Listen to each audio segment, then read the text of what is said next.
આજે આપણે બનાવીશું ખૂબ જ ટેસ્ટી અને હેલ્ધી એવા વડાની રેસિપી। આ વડા મકાઈના લોટમાંથી જ બનાવીશું અને બહુ જ ટેસ્ટી બને છે। નાના બાળકોથી લઈને મોટાઓ સુધી બધાને ખૂબ જ ભાવે તેવા ચટપટા ટેસ્ટ સાથે બનાવીશું। તો વિડીયોને એન્ડ સુધી જોતા રહેજો। તમારું સ્વાગત છે મારી ચેનલમાં અને આપ સૌને મારા જય શ્રી કૃષ્ણ। તો ચાલો શરૂ કરીએ આજની આ રેસિપી। તો સૌથી પહેલાં આપણે એક પેસ્ટ જેવું બનાવી લેશું। તો તેના માટે મિક્સર જાર લીધેલું છે અને તીખાશ તમને જેટલી ફાવે કે તમારા બાળકો જેટલું તીખાશ ખાતા હોય એ રીતે લેવાનું છે। અહીંયા તમે મોળા મરચાંનો પણ ઉપયોગ કરી શકો છો। તો મેં મરચાં લીધેલા છે તેને કટ કરીને એડ કરી દઈશું। આદુને ખમણીને એડ કરીશું જેથી કરીને તેના કોઈ પણ પીસીસ ન રહે। અને હવે તેમાં ધાણા ભાજીને કટ કરીને એડ કરી દેશું। તો અહીંયા આપણે પલ્સ રેટ ઉપર કરીશું એટલે આ બધી વસ્તુ સરસ એવી ક્રશ થવા લાગશે જેથી કરીને જ મેં કટ કરીને એડ કરેલું છે। તો આ બધી વસ્તુને આપણે સરસ એવું પલ્સ રેટ ઉપર કરી લેશું। તો તમે જોઈ શકો છો કે બહુ વધારે ફાઇન એવી પેસ્ટ નથી કરવાની પણ આ રીતની થઈ જાય એ રીતે ક્રશ કરી લેવાનું છે। તો આ રીતની થઈ ગઈ છે અને તમારે અહીંયા આમાં ફુદીનાના પાન એડ કરવા હોય તેનો પણ ટેસ્ટ આ જે વડા છે તેમાં બહુ સારો એવો આવે છે। તો તમે એ પણ એડ કરી શકો છો ફ્રેશ લીલા પાનને। હવે આપણે લોટ બાંધવાની તૈયારી કરી લેશું। તો તેના માટે એક વાસણમાં મેં મકાઈનો લોટ લીધેલો છે। 2 વાટકા જેટલો મકાઈનો લોટ લીધેલો છે અને જે કોર્નફ્લોર નહીં પણ આપણે જે યલો મકાઈનો લોટ કહીએ ને એ છે અને પોણી વાટકી જેટલો રોટલીનો લોટ લીધેલો છે। ત્યારબાદ જે આપણે ક્રશ કરેલું જે બનાવેલું છે મિક્સચર તે એડ કરી દેશું। 3 થી 4 ચમચી જેટલા તલ મેં એડ કરેલા છે। તલ આ જગ્યાએ હું એડ કરવાનું વધારે પસંદ કરું છું કારણ કે તે તલ જ્યારે તળીએ ત્યારે નીકળતા પણ નથી અને બાળકો આરામથી ખાઈ પણ લે છે અને વેસ્ટ પણ જતા નથી। હવે તેમાં મસાલા એડ કરી દેશું। તો તેના માટે ધાણા જીરા પાવડર, લાલ મરચું પાવડર તમારે તમારા તીખાશ જેટલી ખવાતી હોય એ રીતે એડ કરવાનું। કાશ્મીરી લાલ મરચું પાવડર પણ એડ કરી શકો છો। હળદર પાવડર અને અજમાને હાથની મદદથી ક્રશ કરીને એડ કરી દેશું। હિંગ એડ કરી દેશું। 2 ચપટી જેટલો ભજીયાનો સોડા એડ કરીશું અને તેમાં આપણે 1 ચમચી જેટલા ફુદીનાના પાનને જે પાવડર હોય એ મેં એડ કરેલો છે। મેં આગળ કીધું એમ તમારે જો એડ કરવું હોય તો ફ્રેશ લીલા પાનને પણ ક્રશ કરવામાં એડ કરી શકો છો। દળેલી ખાંડ મેં એટલે કે સાકરનો ઉપયોગ કરેલો છે, ખાંડ નથી લીધેલી, સાકર લીધેલી છે।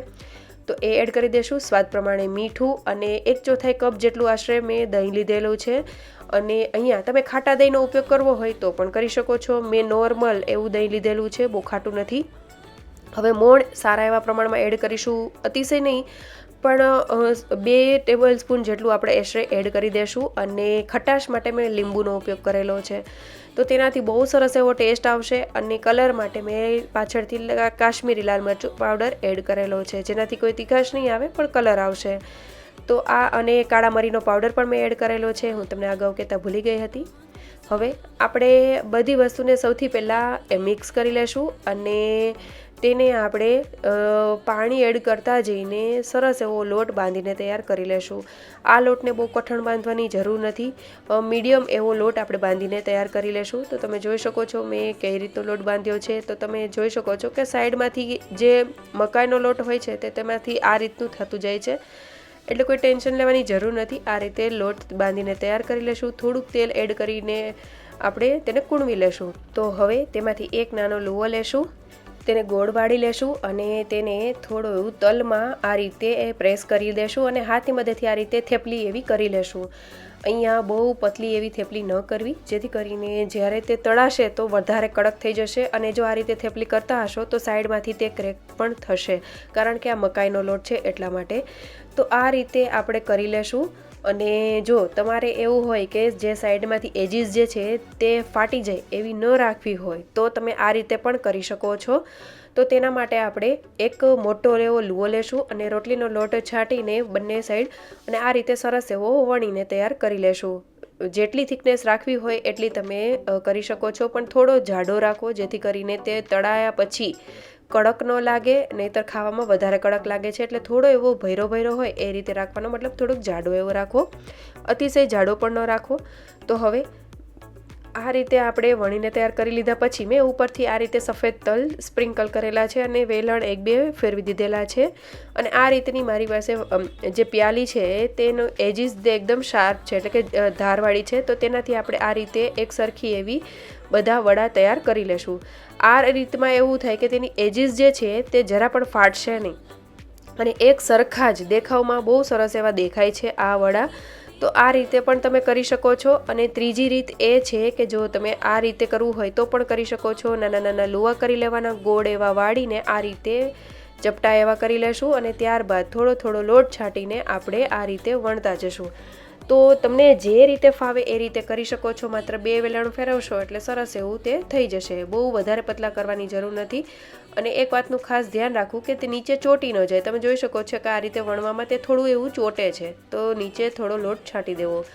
અને જો તમારે ચોથી રીત કરવી હોય, મતલબ કે જે લુઓ કરીને તેને જે તલ છે તેમાં જરા એવું પ્રેસ કરીને તેની ઉપર વાટકીથી પ્રેસ કરશો ને તો પણ સરસ એવો તે થઈ જશે. તો એ રીતે પણ કરી શકો છો. મેં તમને 4 રીત બતાવેલી છે. તમે જે કરવી હોય એવી કરી શકો છો.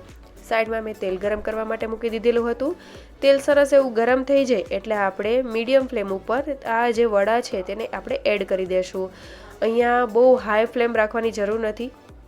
મીડિયમ ટુ હાઈ બાજુ રાખવાની છે એટલે વડા તેલ પણ ન પીવે અને સરસ એવા તૈયાર થઈ જાય. જો વધારે હાઈ હશે તો ઉપરથી કલર આવી જશે અને વડા વચ્ચેથી કાચા જેવા તમને લાગશે. એટલે એ વાતનું ખાસ ધ્યાન રાખવું. તો આ રીતે વડા એડ કરી દેશું અને આપણે એક બાજુ થઈ જાય એટલે સરસ એવા ફેરવી લેશું.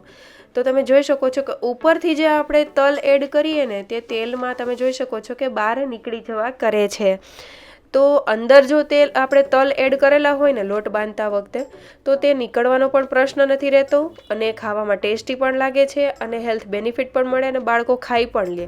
તો આ રીતે ફેરવતા ફેરવતા આપણે બધા વડાને તળીને તૈયાર કરી લેશું. અને તમે નહીં માનો, આ વડા મારી દીકરીને બહુ જ ભાવેલા. 3 ટાઈમ જ્યારે પણ સ્કૂલે ગઈ ને ત્યારે લંચ બોક્સમાં, બપોરે આવીને, રાતે બનાવ્યા હતા ત્યારે પણ એણે એટલા બધા ભાવેલા ને કે બહુ જ ખાધેલા છે. અને આ હેલ્ધી પણ છે એટલે બાળકોને દેવામાં પણ આપણને પ્રોબ્લેમ ન આવે અને ટેસ્ટમાં પણ બહુ સરસ લાગે છે. તીખા ચટપટા જેવું તમને તીખાશ ભાવતી હોય એવું બનાવી શકો છો. અને ખાટા મીઠા એવા આ વડા બહુ જ સરસ તૈયાર થાય છે. તો તમે ક્યારેય પણ ન બનાવ્યા હોય ને તો જરૂરથી બનાવજો. આરામથી 3-4 દિવસ માટે રાખી શકાય છે અને તમે સફરમાં જતા હોય તો પણ તમે તેને લઈ જઈ શકો છો. જો તમને આજની આ રેસીપી સારી લાગી હોય તો લાઇક, શેર અને સબસ્ક્રાઈબ કરજો. કમેન્ટ કરવાનું ભૂલતા નહીં. Thank you for watching.